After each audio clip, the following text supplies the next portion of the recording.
Well, good afternoon, everyone, and welcome to Organizational Excellence's webcast for classified employment forms. Everything you've always wanted to know, but we're afraid to ask, with Maria Underwood. Hey, before we begin the program, let's take a look at the program we'll be using for those who may not be familiar with it. In the upper right-hand corner of your screen, you should see a GoToWebinar control panel. Starting from the top of the panel, you'll notice radio buttons to choose between telephone and mic and speakers for the audio portions of today's program. Please make certain that the mic and speakers option is selected. If you find the volume right now is too loud or too soft, click on the settings hyperlink to adjust the volume on your computer. Now, below the audio controls, you'll find a raised hand button. If you're asked any time during the presentation to raise your hand, clicking this button will allow the presenter to see your raised hand. And toward the bottom of the control panel, you'll see a chat box where you may submit any questions you may have. Simply type your question and either press your Enter key or click the Send button to send that question to us. Now, you may find that the audio or visual may lag at some time due to network congestion. In most cases, the program will catch up once the congestion clears. We'll also upload a recording of this program to Learning Zone after the session so you can view it later. You may find that your GoToWebinar control panel may collapse to a smaller control bar. If you'd like to expand the control bar to the control panel in order to type a question, just click on the orange arrow at the top of the control bar. Now, Maria Underwood has been with the Personnel Commission for over 13 years and has served in her current role as a Human Resources Officer for Classified Employment Services since 2007. Maria has successfully led various teams responsible for central office and school-based assignments throughout the district. And prior to this role, Maria served in various human resources roles in the classified selection and recruitment branch. We're very excited to have Maria with us today to share her knowledge and to help us to learn to navigate some of the most commonly used classified employment forms. And here we have Maria. Thanks, Bob. Good afternoon, everyone, and welcome to the Classified Employment Forms, everything you always wanted to know but were afraid to ask. Let's get started. The forms that we'll go over today are the Request for Personnel Action, the infamous RPA, Request for Bilingual Differential, Request for Transfer, Change of Work Location, and the Classified Substitute Unsatisfactory Report. So let's get started with the basics. When completing the forms, you want to make sure you fill out the form completely and accurately.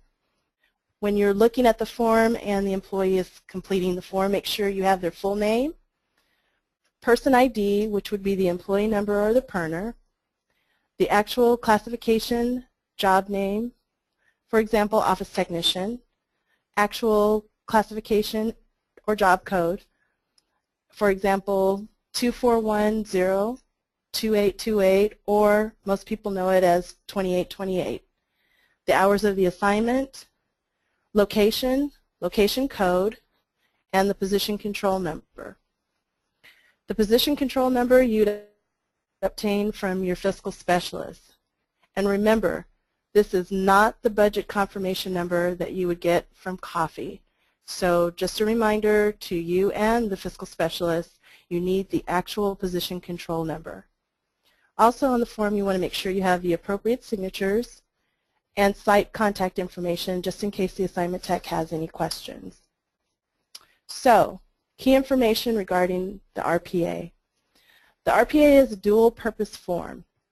It's submitted to budget for all funding changes, and it's also submitted to Classified Employment Services for hiring and assignment changes. If the funding change impacts the assignment, your fiscal specialist will advise if it should be submitted to classified assignments as well. Funding modifications, so the same assignment level, does not trigger a reassignment from one position control number to another. Funding changes are handled by the fiscal specialist. Classified Employment Services does not handle funding modifications. So, you're looking at the form, and we'll go over it in pieces. So the first part of the form, that first section, and let me see if I can get maybe a pen so that I can bring some attention to some of the sections. Hopefully everybody can see the red dot. And we're going to start here in this first section. So for a new position, if you're checking that off, that means that you have opened up a new position and you want to alert budget that you want money attached to it and you want a new position control number, and you'd also submit that to Classified Employment Services so that they would know that you are interested in hiring into that position. Modify a position. That would be if you're changing perhaps the hours or the basis of a position. And that too would go to both offices because there may be some monetary changes or fiscal changes to the position.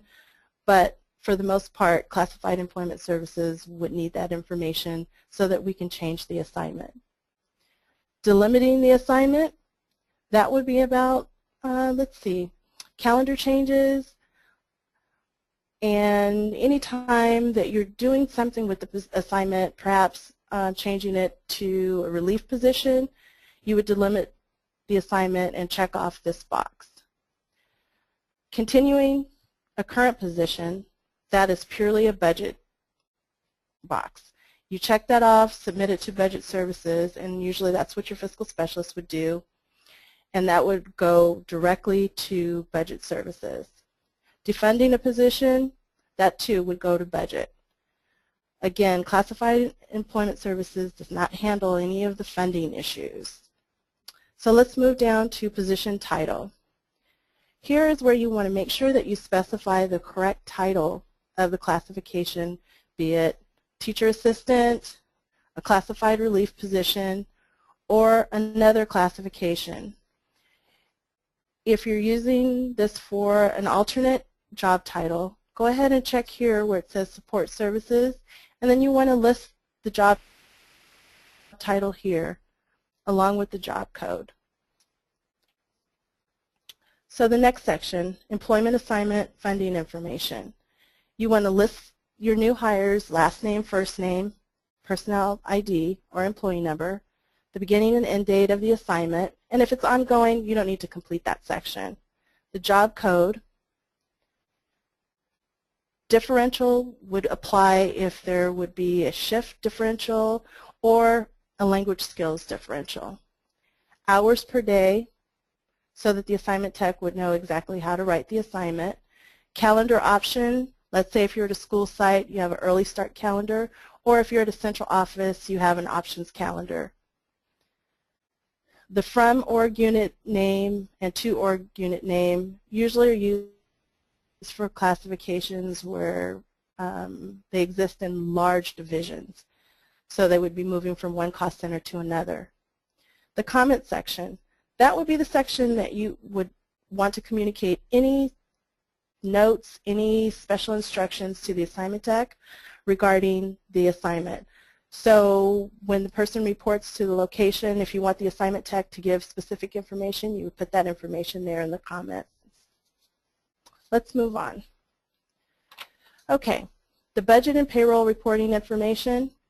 What Classified Assignments is really interested in would be this right here, the position ID number and or the PERNer.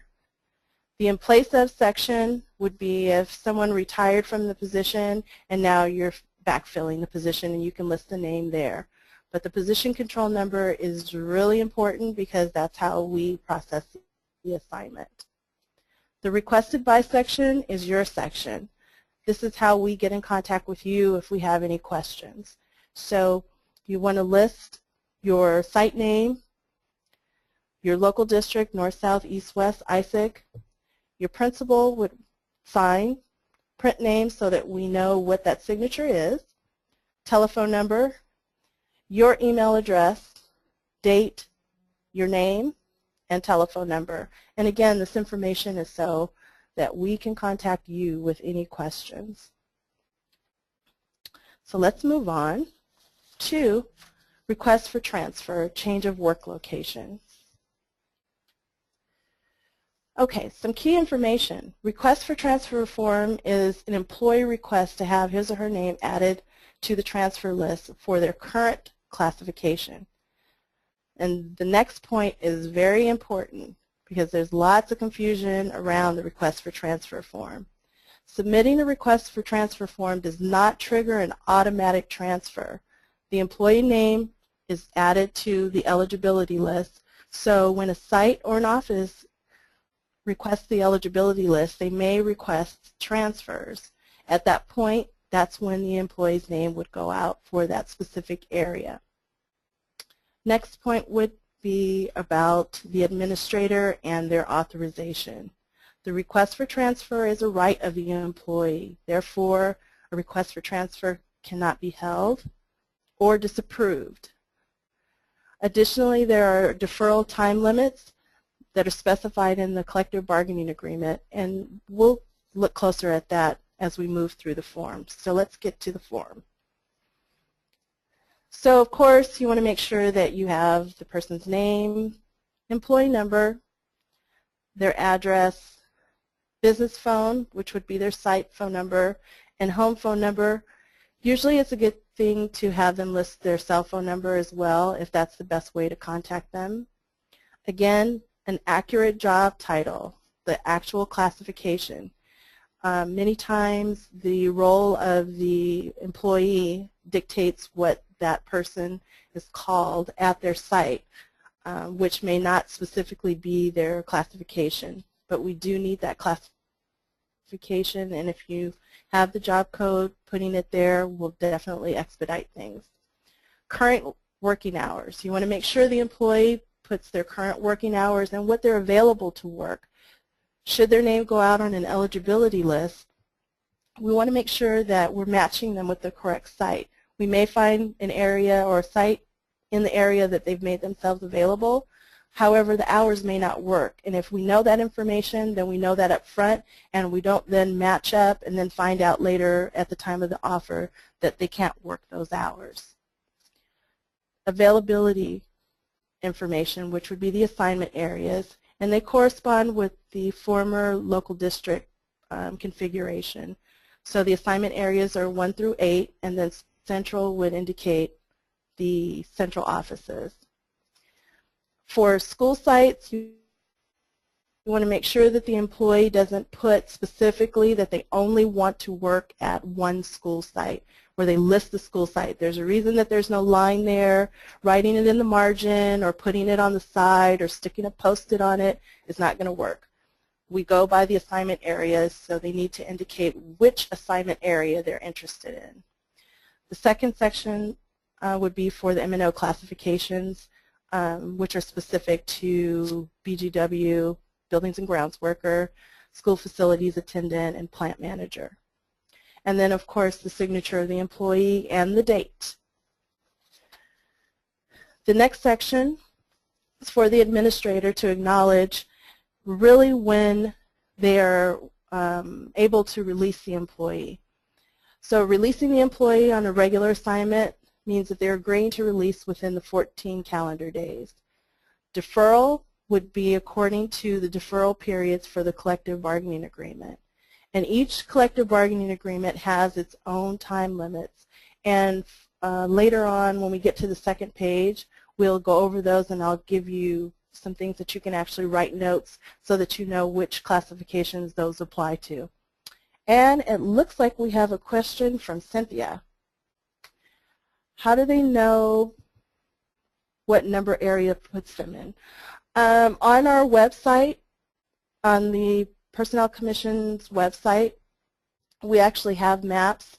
On the LAUSD website, there are maps of all of the areas north, south, east, west, and there's an overlay that shows the 1 through 8 configuration. If you don't have that information or you don't have access, call your assignment tech and they can provide you with that information.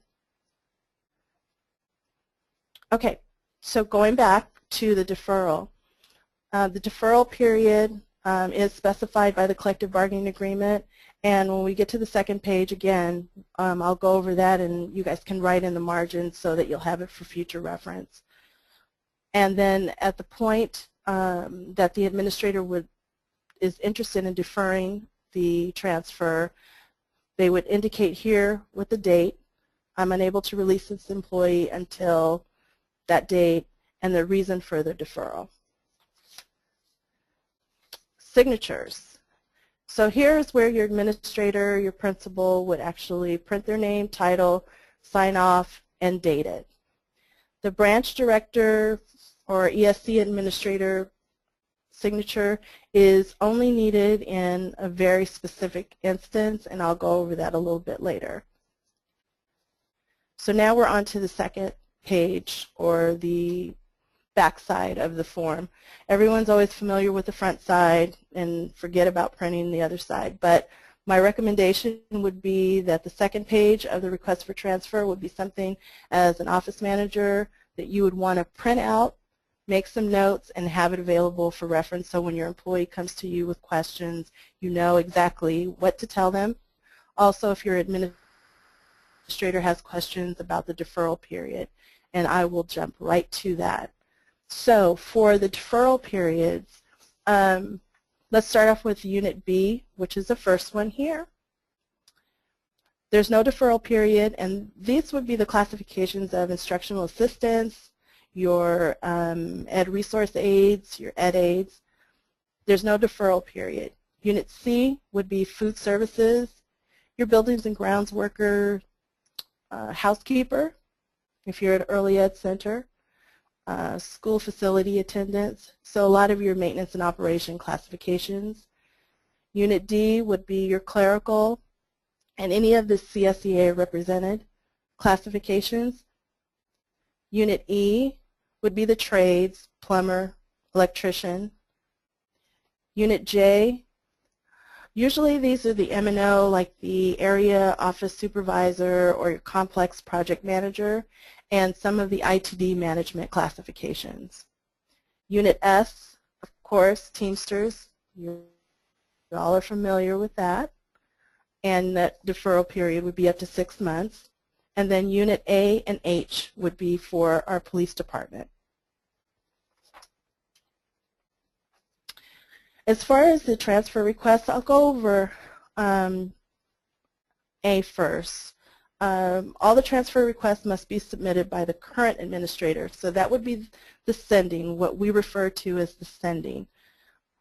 A lot of times individuals, employees will find a new location that they're interested in. They know that the administrator would select them, and for some reason they'll submit that form to their upcoming or anticipated principal. But they need a current signature from their current administrator. B, this speaks again to the fact that this is not an automatic transfer form or process. Employees will be sent to interviews when vacancies occur and would be selected accordingly. And then I'm going to jump right down to E and talk about who you submit this to. You submit this to our office in Classified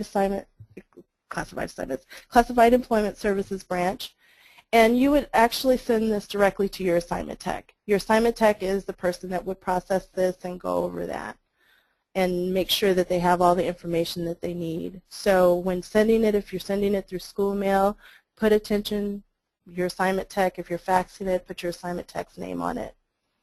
And for the classifications under skill trades or transportation, then you're submitting those directly to the division.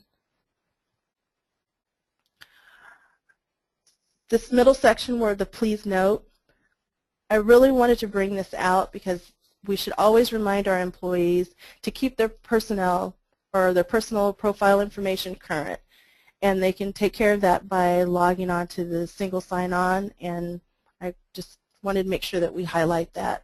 We want to make sure that we always have a current address, phone number, and availability for each employee. So let's move on. Request for bilingual differential. We're all familiar with this form. I think this is probably the most popular form in our office. Let's go over some key information. The request for bilingual differential is at the discretion of the administrator, not the employee.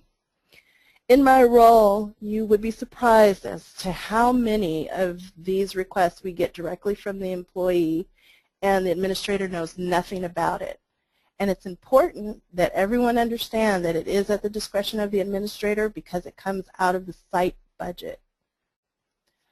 Permanent employees and teacher assistants are eligible to receive a bilingual differential. Substitute and restricted status employees are not eligible. If the administrator is approving the employee for bilingual differential, always confirm that the employee has successfully tested for the language skills. We get a lot of bilingual requests and the person has not even been tested, and that just slows the process down. Another thing would be to submit it along with the nepotism form at hire. So at the time that the administrator makes the decision to hire someone and they know that that person will be utilized for their language skills, ask them, have you been tested for Spanish bilingual? Yes, great. Have them fill out the form, have the administrator go ahead and sign it. When you fill out the nepotism, send that all at the same time at the time that you've established the start date. That way it's in place as soon as possible. The next point is something that causes a lot of confusion. The bilingual differential does not follow the employee. It is a temporary differential and it's only effective at the time of that assignment. So if the person changes locations, changes positions, cost center within the same division, the bilingual differential will be delimited and another bilingual form needs to be completed. The bilingual differential is effective on the first day of the month following the submission of the form. There are no exceptions or retroactive start dates on this.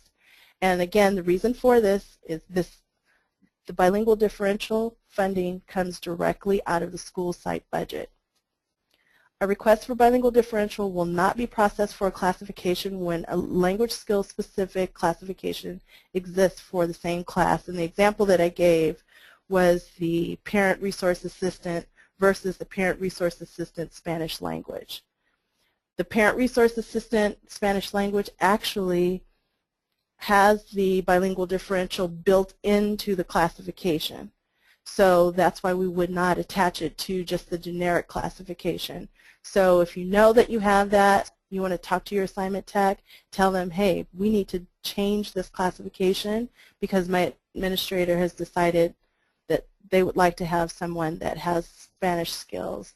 Therefore, we need to convert the position to Parent Resource Assistant Spanish Language. Let's move on to the form. So the first portion of it, request for the language, so Spanish, Armenian, Korean, to be authorized for, and then you want to make sure that you have the job title, employee name, employee number, Social Security number. Why Social Security number? Social Security number is our method of going into a database to confirm and verify the testing for the individual because we need to pick up the testing pass dates for the employee, so we need that information. So make sure that you fill that out completely. The next section, this is where the administrator is certifying that this is what they want to do. They want to pay the bilingual differential for the individual. And there's two levels, speak and then speak, read, and write. The administrator would then sign, title.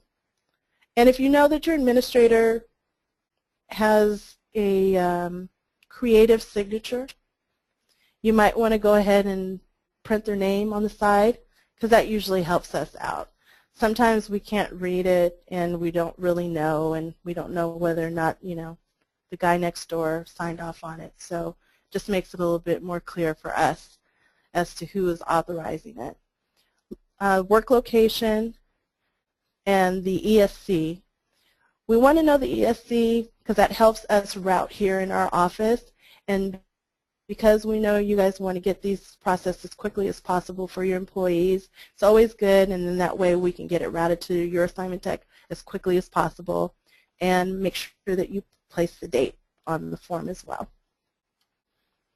Okay, so we're going to talk about the section that usually no one wants to read. I've kind of gone over the first section, what is a bilingual salary differential, and it just speaks to the different levels, the speak or the speak, read, and write. The fact that only regular status employees qualify for the differential. And it's cited here what Personnel Commission rule that applies to.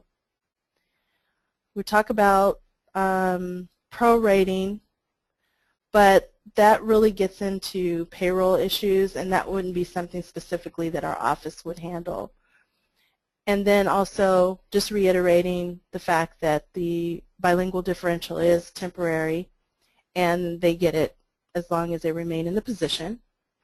And if the employee changes position in a new location, demotes, promotes, new approval is necessary. Funding, just a reminder that the funding is charged to the user's budget, which would be the site budget. And then testing, if your person isn't tested, you ask them that question. They say, oh, I speak Spanish or I speak Armenian, but I haven't been tested. Here's the number. You can go ahead and have them call, or you can call on their behalf and get them set up for testing. And then, of course, the acknowledgement from both the employee and the administrator that they've read this section. The second page, we just want you to complete the top portion of this, the employee's name, employee number, and again, seems redundant, but can you almost guess that when you fax this in, if you don't put that information there, what happens to the form? You've killed some trees, and we just have this miscellaneous blank piece of paper, and we don't know really what it's attached to. So it's always good to complete it thoroughly. And then the bottom portion, of course, is the part that we would actually fill out. So let's move on to the Classified Substitute Unsatisfactory Report. Why this report? Where do you find it? I'm going to tell you all about it. The key information on this, again, is to complete the form thoroughly and accurately. Report the dates of assignment. So they worked a sub-assignment at your location. Make sure you have the dates on this UNSAT report accurate. Use the comment section to clarify or specifically describe the unsatisfactory service. The administrator or the office manager must discuss this report with the substitute employee and provide a copy to the substitute employee. Remember, the substitute pool is only as good as the substitutes who work in it. We don't want to pass on the employee that is not working at your office to another office. That never works out because at some point the person ends up subbing at your location again. So let's take a look at the form. Top portion of the form. Again, substitute's name, employee number, job title. Very, very important. Again, make sure you have the job title and the class code number, location and location code. And then here's the section for the dates assigned from and to. And I see that we have a question. Would we use this form for permanent as well? No. This form is only used for the classified substitutes for clerical, M&O, any of the classifications that are eligible for substitute assignments. There is a separate form for permanent employees that is part of a performance evaluation type form. I hope I answered that question. Okay. So the dates assigned. So you want to make sure whenever they worked at your site, from and to date. This is the meat of it all. Unsatisfactory service described as follows. Okay, verbal threat, of course, that's something serious. The no call, no show, insubordination, rude, discourteous conduct, multitude of things.